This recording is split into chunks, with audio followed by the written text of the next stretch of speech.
యోహాను సువార్త 9వ అధ్యాయము 30వ వచనం. అందుకు ఆ మనుషుడు, ఆయన ఎక్కడి నుండి వచ్చినో మీరు ఎరుగపోవట ఆశ్చర్యమే. ఆయన నా కన్నులు తెరిచెను. ఆయన నా కన్నులు తెరిచెను. గురుడివాడు అంటున్నాడు, ఆయన నా కన్నులు తెరిచెను. 32వ వచనం చూడండి. పుట్టి గురుడి వాని కన్నులు ఎవరైనాను తెరిచినట్లు లోకం పుట్టినప్పటి నుండి వినబడలేదు. అలానే 33వ వచనం. ఈయన దేవుని యొద్ద నుండి వచ్చిన వాడు కాని యెడల ఏమీ చేయనేరడని వారితో చెప్పెను. కాబట్టి స్పిరిచువల్ ఎక్సర్సైజ్ ఏమిటంటే 30వ వచనంలో అంటున్నాడు, అందుకు ఆ మనుష్యుడు, ఆయన ఎక్కడి నుండి వచ్చినో మీరు ఎరుగపోవడం ఆశ్చర్యమే. అయినను ఆయన నా కన్నులు తెరిచెను. ఆయన నా కన్నులు తెరిచెను అంటే ఏమిటది? ఒక పుట్టి గురుడివాడి కన్నులు ఆయన తెరిచాడు. కాబట్టి గురుడివాడు సాక్ష్యం ఇస్తున్నాడు. ఏమనంటే, యేసు ప్రభు నా కన్నులు తెరిచాడు. సాక్ష్యం. అలానే ఇంకొక సాక్ష్యం కూడా చదువుదామండి. మార్కు సువార్త 5వ అధ్యాయము 19వ వచనం. ఆయన వానికి సెలవీయక, నీవు నీ ఇంటి వారి యొద్దకు వెళ్ళి ప్రభు నీయందు కనికరపడి నీకు చేసిన కార్యములన్నిటినీ వారికి తెలియజెప్పుమనెను. ప్రభు నీకు చేసిన కార్యములన్నిటినీ ఏం చేయాలా? దాచుకోవద్దు, లేదా నీ దగ్గర ఉంచుకోబాకు, వారికి తెలియచెప్పుము. ఓకే. 20వ వచనం. మార్కు 5:20. వాడు వెళ్ళి యేసు తనకు చేసినవన్నీ దెకపోలిలో ప్రకటింపనారంభింపగా అందరూ ఆశ్చర్యపడిరి. హల్లెలూయా. అందరూ ఆశ్చర్యపడరు. అలానే 2వ వచనం చూస్తే ఎవడివాడు? మార్కు 5:2. ఆయన దోణి దిగగా అపవిత్ర ఆత్మ పట్టిన వాడు సమాధుల నుండి వచ్చి ఆయనకు ఎదురు పడెను. 4వ వచనం. పలుమారులు వాని సంఖ్యల కాళ్ళకు చేతులకు సంఖ్యలు వేసి బంధించినను వాడు ఆ చేతి సంఖ్యలు తెంపి కాలి సంఖ్యలను తుత్తునిలుగా చేసిన గనుక ఎవడును వానిని, అంటే సంఖ్యలతో కూడా అతన్ని కంట్రోల్ చేయలేకపోయారు. అలాంటి వాడు. తర్వాత 5వ వచనంలో, వాడు ఎల్లప్పుడూ రాత్రింబగళ్ళు సమాధులలో కొండలలోనూ కేకలు వేయుచు తాను రాళ్ళతో గాయపరుచుకునుచుండువాడు. కాబట్టి ఇట్లాంటి వ్యక్తి ఎప్పుడైతే మార్చబడ్డాడో, యేసుప్రభు చెప్పిన మాట ఏమన్నాడు? యేసుప్రభు వారు మనం చదివాం 19-20 వచనాలు. ఏమని? నీవు వెళ్ళి ఇంటి వారికి వెళ్ళి ప్రభు నీయందు కనికరపడి నీకు చేసిన కార్యములన్నిటినీ వారికి తెలియచెప్పుమనెను. సోదరుడ సహోదరి, స్పిరిచువల్ ఎక్సర్సైజ్ ఏమిటంటే, మనం చూస్తే ఆత్మీయ వ్యాయామం ఏమిటంటే, దేవుడు మనకి ఏమి చేశాడో, లేదా ఎలా రక్షించాడో, ఎలా మనల్ని మార్చాడో, అలానే ఏ కార్యాలు మన కోసం చేశాడో, ప్రభు మన కొరకు చేసిన కార్యాలు, లేదా మన పక్షంగా చేసిన కార్యాలు, నిన్ను మార్చిన కార్యము, నీ జీవితాన్ని బాగు చేసిన కార్యాన్ని తెలియచేయడము. కాబట్టి సాక్ష్యము చెప్పడము, సువార్త చెప్పడము, ఎవరు ఆత్మ రక్షించబడతారో లేదో తర్వాత అది పక్కన పెడదాం. నీవు ఆత్మీయంగా బలపరచబడతావు. That is exercise. రక్షించబడిన విశ్వాసి ఇక్కడ వచ్చావు, చక్కగా అలా పెట్టుకున్నావు, పెట్టావు, ప్రార్థన అయిపోయింది, పెట్టావు, మళ్ళీ తీసుకెళ్ళి బీరువా తీసుకెళ్ళి అక్కడ పెట్టావు, అంతే. మళ్ళీ అయిపోయిన తర్వాత ఆదివారం ఎంతో చక్కగా మొత్తం చేసుకొని జిప్పు తీసుకొని మళ్ళీ ఎంతో, అది కూడా నలగకుండా అలా వచ్చి మళ్ళీ ఆరది మళ్ళీ వెళ్ళిపోయావు. జీవితంలో ఎదగవు. స్పిరిచువల్గా నువ్వు గ్రోత్ ఉండదు. జ్ఞాపకం ఉంచుకో. ఆత్మీయ ఎదుగుదల ఉండదు. ఎందుకంటే ఎక్సర్సైజ్ లేదు నీకు. కేవలం వినడమే. విన్నదాన్ని అనగా దేవుడు చేసిన కార్యాన్ని తెలియచే నీలో జరిగిన మార్పు చెప్పడం వలన ఆ మార్పు నీలో ఇంకా లోపలికి పోతుంది. ఎస్, దేవుడు నాకు చేశాడు, దేవుడు నన్ను మార్చాడు. మనం ఆత్మీయ ఎదగలేకపోతున్నామంటే ఎవరికి చెప్పము. ఏం చెప్పాలని నామూష, సిగ్గు. ఎక్సర్సైజ్ చేసినప్పుడు ఇలా నాకు చేతులు అట్లా అంటే సిగ్గు అనిపిస్తుందండి. రే బుద్ధిహీనుడా, సిగ్గుపడడం కాదు, చేతులు బలపడాలంటే అట్లా అనాలిరా తండ్రి. నువ్వు అన్న కొలిది బలపడతావు. యేసుప్రభు అన్నాడు, ప్రభు నీ యందు కనికరపడి నీకు చేసినవన్నీ వెళ్ళి చెప్పు. దేవుని బిడ్డ, మనం ప్రభు గురించి సాక్ష్యం ఇచ్చేవాళ్ళకు ఉన్నామా? లేదా రహస్య క్రైస్తవులు, దాపరిక క్రైస్తవులు, ఎవరికి కనబడకుండా, ఎవరికి వినబడకుండా, ఎవరికి అర్థం కాకుండా, ఎంత ఎంత ఎన్ని జాగ్రత్త, ఆల్ ప్రికాషన్స్ తీసుకున్నా అన్న. ఎవడి కంటా పడకూడదు, ఏ రూపంలో కనబడకూడదు, ఏ రూపంలో అర్థం చేసుకోకూడదు.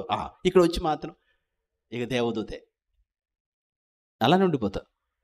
ఎప్పటికీ ఆత్మీయంగా ఎదగలేవు. ప్రభు నీ యందు కనికరపడి నీకు చేసినవి ధైర్యంగా చెప్పు. తప్పు చేస్తున్నావా, అబద్ధం ఆడుతున్నావా, మోసం చేస్తున్నావా, లేదా డబ్బు అడుగుతున్నావా, ఏం చేస్తున్నావు అని భయపడాలి? దేనికి భయపడాలి? ఎస్, దేవుడు నన్ను మార్చాడు, దట్ ఈస్ ట్రూత్. ఒక మాట చెప్తాను, నిన్ను మార్చకపోతే చెప్పబాకు. ఎందుకని? ప్రభు ఎవరికి చెప్పాడు?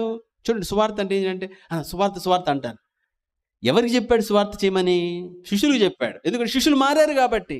ఒకప్పుడు చేపలు పట్టేవాళ్ళు, వాళ్ళన్నీ వదిలేసి వచ్చి ఆయన చూశాక, ఆయన చూశారు, ఆయన అనుభవించారు, ఐ విట్నెస్ వాళ్ళు, కాబట్టి వాళ్ళకి అప్పగించాడు.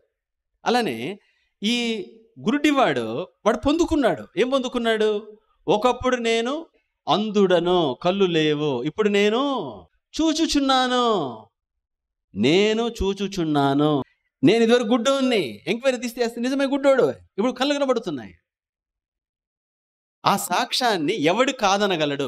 ఏ థియాలజీ, ఏ ఫిలాసఫీ, లేకపోతే ఏ రీసెర్చ్లో కాదని ఎవడు అంటాడు? సోదరుడే, సహోదరి, కాబట్టి ఎప్పుడైతే ప్రభు మన ఎడల చేశాడో అది మోర్ పవర్ఫుల్. ఇదే మందిరంలో నా అప్పులను దేవుడు తీర్చాడని ఎన్నిసార్లు చెప్పాను. ఎందుకు చెప్పాను? అనేకులు అప్పుల బాధలు బయటకు వచ్చారు మన మందిరంలో, సమృద్ధిలో సొంత ఇల్లు కొట్టుకొని మంచి హ్యాపీగా ఉన్నారు, ఆనందంగా సంతోషంగా ఉన్నారు. ఎందుకని అంటే దేవుడు నన్ను తీర్చాడు. అలానే అనేకులు తీర్చాడు. ఇప్పుడు మీరేం చేయాలా? మీరున్న చోటలో చెప్పాలి, మీకున్న ప్రాంతాల్లో చెప్పాలి, మీ దగ్గరకు వచ్చిన వారికి చెప్పాలి, లేదా మీరు చెప్పగలిగిన వారికి చెప్పాలి. కనబండ రోడ్డు మీద స్టార్ట్ చేయబాకండి. ఎందుకంటే అంటే కనబండోళ్ళకని కాదు, నీకు దేవుడు ఎవరైతే పంపించాడో, అంటే నీకు యాక్సెసిబుల్ ఎవరుందో వాళ్ళకి చెప్పు. ఎస్, అనుకోసం ప్రభు అన్నాడు, నీ ఇంటి వారి దగ్గరికి వెళ్ళి, మార్క్స్ వార్త 5వ అధ్యాయము 19వ వచనంలో, నీవు నీ ఇంటి వారి యొద్దకు వెళ్ళి, చాలండి, నీవు నీ ఇంటి వారి యొద్దకు అంటే నీకు యాక్సెస్ ఎవరున్నారు వాళ్ళు. మనం ఏంటంటే ఇండ్లు వదిలేసేస్తాం, ఈ ఊరు ముందు పడతాం. ఎందుకని? అసలు ఏం తెలియదు. అట్లా కాదు, నీ బతుకు వాళ్ళకి తెలుసు, నీ మార్పు వాళ్ళకి తెలుసు. ఇవి మన ప్రాబ్లం. మన బతుకు మారితేగా మనం చెప్తే ఎవడు ఉంటాడు? ఏరా నువ్వు మాట్లాడుతున్నావు సువార్త, నువ్వు కూడా మాట్లాడుతున్నావు. కాబట్టి నిజమైంది కాదు, కాబట్టి ప్రజలు నిజంగా అంగీకరించట్లేదు.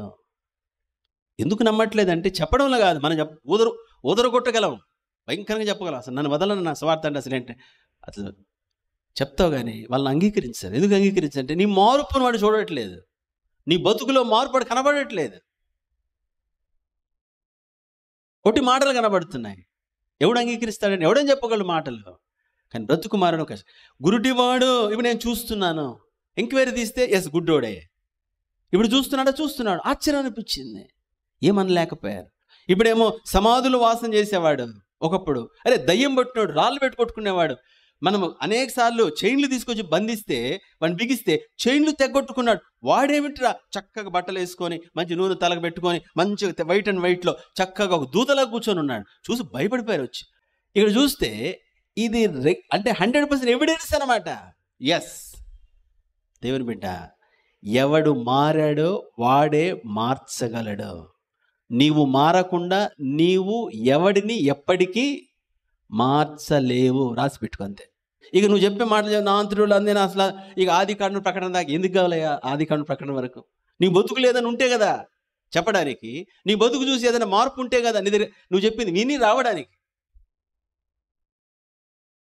సోదరుడ, సహోదరి, స్పిరిచువల్ ఎక్సర్సైజ్. దేవునికి ఏం చేశాడు ఆ మాట చెప్పు. జస్ట్ నీకు చెప్పాక యాక్సెస్ ఉన్న వాళ్ళకి చెప్పు, ఏం పర్వాలేదు, యాక్సెస్ ఉన్న వాళ్ళకి చెప్పు.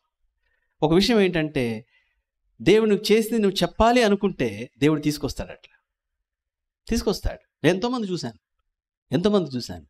ఎందుకంటే ఆ కార్యం అలాంటిది కాబట్టి. గొప్ప గొప్ప వాళ్ళు వచ్చారు.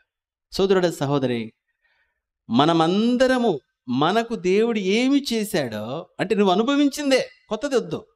స్వార్థ నువ్వు బహాట్ చేసి యోహాను సువార్త 3:16 దేవుడు లోకమును ఎంతో ప్రేమించును కాగా తన అద్వితీయ కుమారుని విశ్వాసం ప్రతి వాడు నశింపక నిత్య జీవం పొందినట్లు ఆయనను అనుగ్రహించను. యోహాను సువార్త 3:16. మరి ఇంకోటి ఏది బహాట్ చేయబాకు. ఈ గుడ్డోడు ఏం చెప్తున్నాడు? ధర్మశాస్త్రం అని చెప్పేస్తున్నాడా?